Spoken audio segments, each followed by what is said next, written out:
Tendo uma vida em comum. Cada um de vocês é parte do corpo de Cristo e vocês foram escolhidos para viver juntos em paz. Colossenses, capítulo 3, versículo 15. Como é bom e agradável que o povo de Deus viva unido, como se todos fossem irmãos. Salmos 133, versículo 1.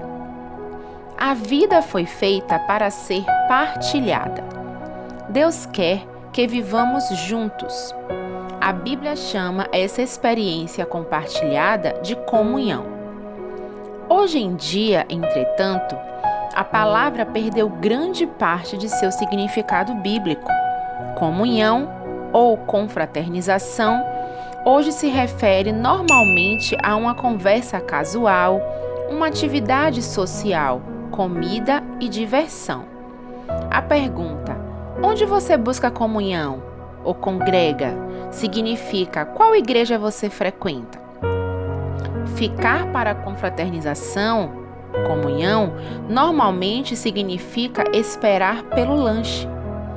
A real comunhão significa muito mais do que apenas aparecer nos cultos. É ter vida em comum. Ela inclui amar altruisticamente, compartilhar com transparência, servir nas necessidades práticas, ser generoso com o sacrifício de si mesmo, consolar compassivamente e todas as outras orientações uns aos outros, encontradas no Novo Testamento. Quando se trata de comunhão, o tamanho importa. Quanto menor, melhor. Você pode adorar no meio de uma multidão, mas não pode ter comunhão com ela. Quando um grupo se torna algo maior do que 10 pessoas, alguém deixa de participar, normalmente o mais pacato. E umas poucas pessoas acabam dominando o grupo. Jesus ministrou no contexto de um pequeno grupo de discípulos. Ele podia ter escolhido mais, porém sabia que 12 estava em torno do número máximo de pessoas que um grupo pequeno pode conter para que todos possam participar. O corpo de Cristo, assim como seu próprio corpo, é, na verdade, um conjunto de muitas pequenas células. A vida do corpo de Cristo, tal qual o seu corpo, está contida no interior das células. Por essa razão, todo cristão deve estar envolvido em um pequeno grupo dentro de sua igreja. Seja um grupo de comunhão nos lares, seja uma classe de escola dominical, seja um grupo de estudo bíblico. É ali que ocorre a verdadeira comunhão e não nas grandes reuniões. Se você imaginar sua igreja como um navio, os grupos pequenos são os botes salva-vidas presos a ela. Deus fez uma fantástica promessa a respeito de grupos pequenos de crentes. Pois, onde se reunirem 2 ou 3 em meu nome, ali eu estou no meio deles. Infelizmente, mesmo estar em um grupo pequeno não lhe garante experimentar uma comunhão real. Muitas classes de escola dominical, bem como grupos pequenos, ficam presos à superficialidade e não fazem ideia de como é experimentar a verdadeira comunhão. Qual é a diferença entre a comunhão verdadeira e a falsa? Primeiro, na comunhão verdadeira, as pessoas encontram autenticidade. A comunhão autêntica não é superficial. Um papo furado repleto de banalidades. É genuína, de coração para coração, às vezes permitindo partilhar coisas íntimas. Ela ocorre quando as pessoas são verdadeiras sobre quem são e sobre o que está acontecendo em sua vida. Elas dividem suas mágoas, revelam seus sentimentos, confessam suas falhas, dão a conhecer suas dúvidas, admitem seus medos, reconhecem suas fraquezas e pedem ajuda e oração. A autenticidade é exatamente o oposto do que você encontra em algumas igrejas. Em vez de uma atmosfera de honestidade e humildade, há uma conversação fingida, representada, politiqueira, superficialmente educada e frívola. As pessoas vestem máscaras, mantêm a guarda levantada e agem como se tudo em sua vida fosse positivo. Essas atitudes são a morte da verdadeira comunhão. É somente quando somos abertos sobre nossa vida que experimentamos a real comunhão. A Bíblia diz: se porém andarmos na luz como Ele está na luz, temos comunhão uns com os outros. Se afirmarmos que estamos sem pecado, enganamos a nós mesmos.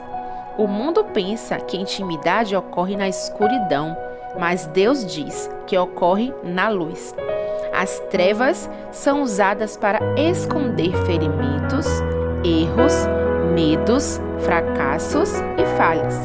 Mas, na luz, nós os trazemos todos para um lugar aberto e admitimos quem realmente somos. Naturalmente, ser autêntico exige tanto coragem quanto humildade. Significa enfrentar seu medo de exposição, de rejeição e de ser novamente magoado.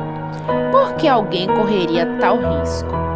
Porque é a única maneira de crescer espiritualmente e ser emocionalmente saudável. A Bíblia diz, portanto, confessem os seus pecados uns aos outros e orem uns pelos outros para serem curados.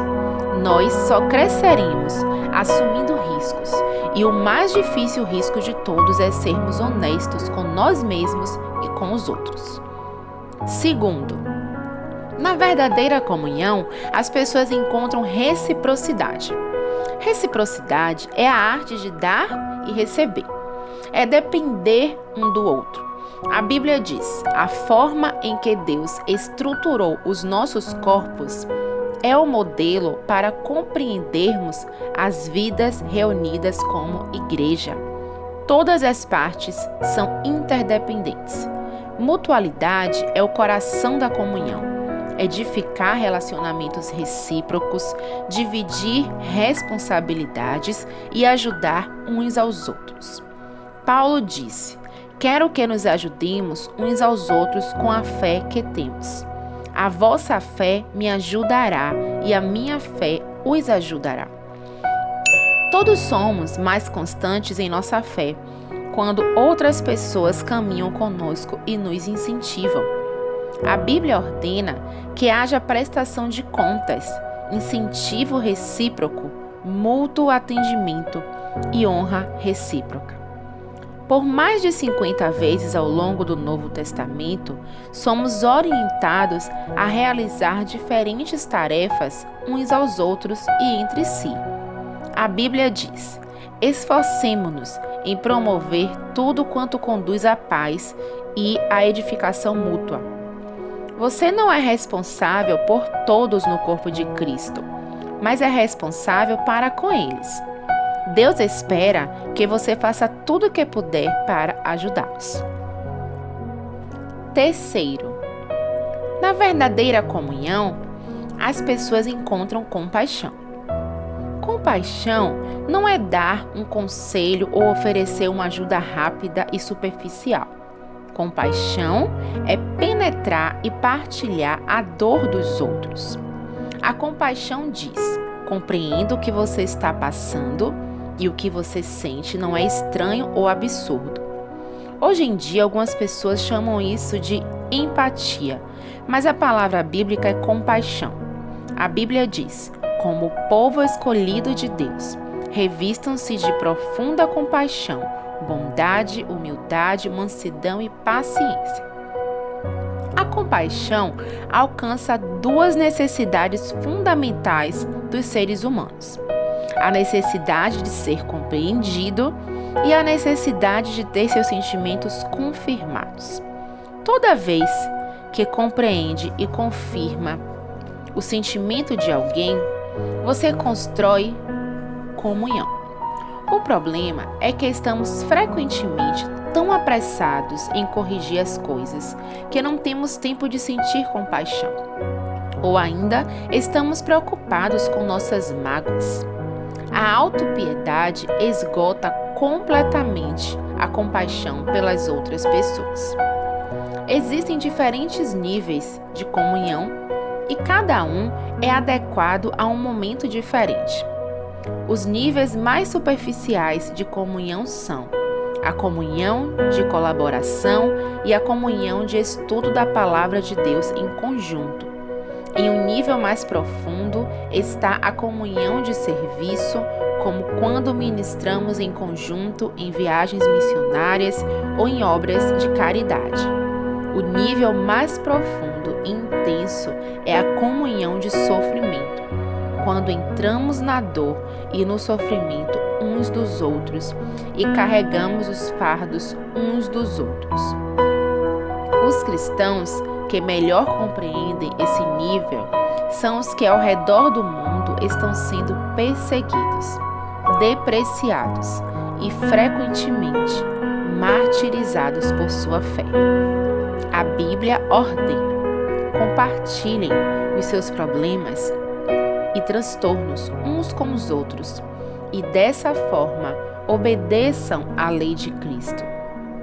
É em tempos de crise, tristeza e dúvidas profundas que mais precisamos uns dos outros.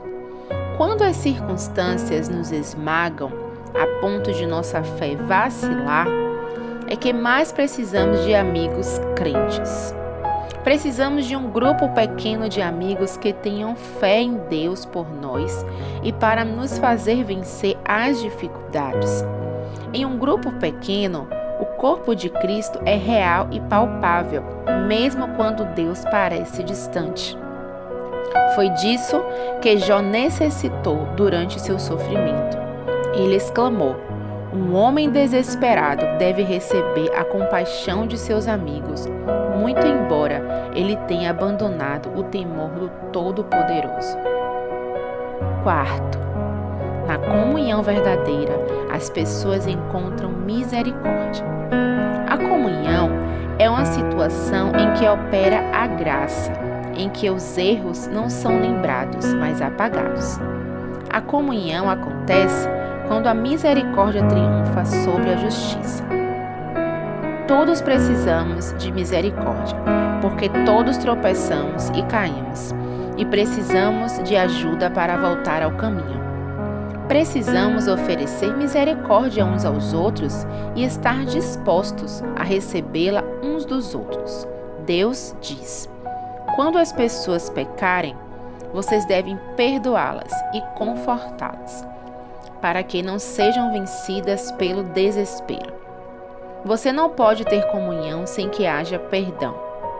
Deus alerta: jamais guardem rancor, porque a amargura e ressentimento sempre destroem a comunhão. Como somos imperfeitos e pecadores, inevitavelmente magoamos uns aos outros quando ficamos juntos por algum tempo. Às vezes, magoamos uns aos outros intencionalmente e às vezes sem querer, mas de qualquer forma, são necessárias enormes quantidades de graça e misericórdia para criar e manter a comunhão. A Bíblia diz: vocês precisam ter consideração para com as faltas uns dos outros e perdoar aos que lhes ofendem. Lembrem-se, assim como o Senhor lhes perdoou, vocês devem perdoar aos outros. A misericórdia de Deus para conosco é um estímulo para mostrarmos misericórdia com os outros. Lembre-se, jamais lhe será pedido que perdoe a alguém mais do que Deus já lhe perdoou. Sempre que é magoado por alguém, você tem uma escolha a fazer: usar sua energia e seus sentimentos para buscar vingança ou encontrar solução. Você não tem como buscar a ambos. Muitas pessoas relutam em mostrar misericórdia porque não sabem a diferença entre confiar e perdoar. Perdoar é esquecer o passado. Confiar tem relação com o comportamento do futuro. O perdão deve ser imediato, tenha ou não a pessoa pedido por ele. A confiança deve ser reconstruída com o transcurso do tempo. Confiança exige antecedentes. Se o magoam repetidamente, Deus lhe ordena que perdoe imediatamente. Mas não se espera que você volte a confiar imediatamente ou que continue permitindo que tais pessoas o magoem. Elas devem mostrar que mudaram com o tempo. O melhor lugar para restaurar a confiança é no contexto de apoio mútuo de um grupo pequeno que ofereça tanto encorajamento como prestação de contas mútuos. Existem muitos outros benefícios que você irá experimentar ao fazer parte de um grupo pequeno comprometido com a verdadeira comunhão. Essa é uma parte essencial da sua vida cristã, que não pode ser ignorada. Por mais de 2000 anos, os cristãos têm se reunido regularmente em grupos pequenos para buscar comunhão.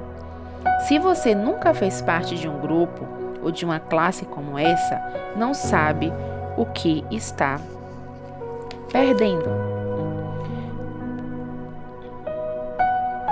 Um tema para reflexão. Preciso de outras pessoas em minha vida. Um versículo para memorizar. Compartilhem os seus problemas e transtornos uns com os outros e dessa forma obedeçam à lei de Cristo. Uma pergunta para meditar. Que passo posso dar hoje para me unir a outro crente de forma mais íntima e verdadeira? Você foi criado para viver em comunidade. Aqui é Susan Santana e esse foi mais um momento de reflexão. Se você gostou, se inscreva, curta e compartilhe. Até mais!